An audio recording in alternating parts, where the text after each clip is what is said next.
The moment a single sentence from a respected former international hit the headlines, the conversation stopped being about young promise and started sounding like destiny.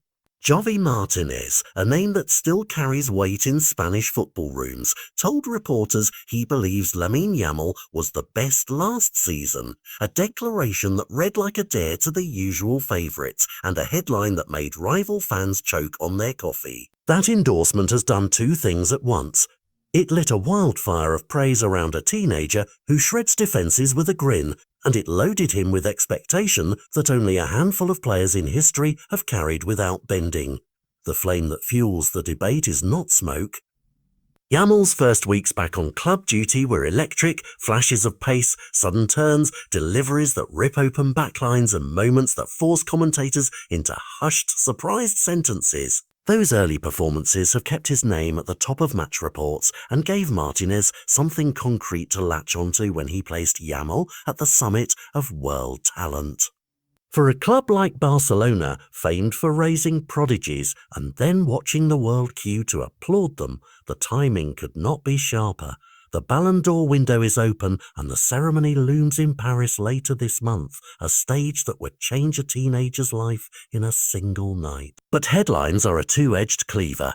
Hansi Flick's public hint about egos in the squad, a remark that landed like a nudge toward introspection, added a sour note to the chorus of praise, because with instant stardom comes scrutiny not just of a player's touches, but of his temperament.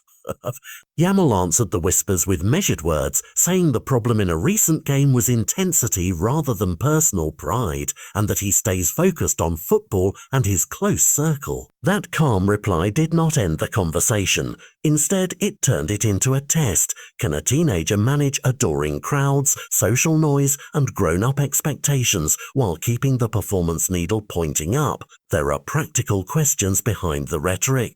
What does being best mean in a footballing world dominated by experienced campaigners? For Yamal, it means decision-making under pressure, when to cross, when to shoot, when to track back, and those micro-choices separate a flash of brilliance from sustained greatness. Critics will point to moments where the teenager's eye for the final pass was perfect, and to others where his selfishness in front of goal cost a clearer opportunity. That oscillation is not a weakness so much as a classroom. The best coaches and the hardest lessons can shape a player's instincts into inevitability if the player listens.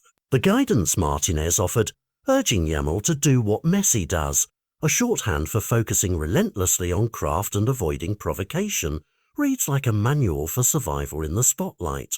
And there is another quieter pressure, the calendar. With the Ballon d'Or ceremony scheduled for later this month in Paris, the timelines compress. Every performance, every interview, every substitution is magnified. A nomination or a win would be seismic, a teenager catapulted into the historical ledger and an image forever associated with a club that expects trophies and legend. Yet the very fact of being mentioned in the same breath as the award invites new questions. Are we celebrating last season already or forecasting a career?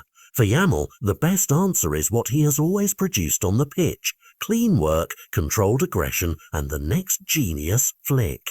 Finally, consider the human margin. Injuries and fatigue lurk like potholes on a highway built for speed. Recent reports raised a brief alarm over a back complaint Yamal experienced while on international duty, a reminder that teenagers are not invincible and that management of minutes matters as much as moments of genius. If Barcelona and Spain keep protecting his body and coaching his choices, the trajectory looks straighter. If not, the chatter, even from a voice as loud as Martínez, will be the kind that haunts more than helps. The real story here is not a single quote or a single award.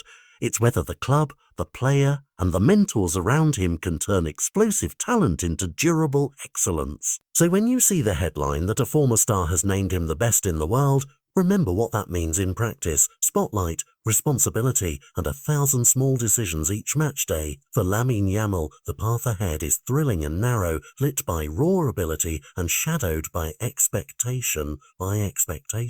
The coming weeks will tell us whether those flashes of brilliance will resolve into a radar-sharp career or simply be another bright flare in football's long night. Either way, the debate is no longer hypothetical. It is happening now, and everyone from the terraces to the back rooms will be watching how a teen answers the question posed by a legend. Will he do what the greats do and make greatness his habit?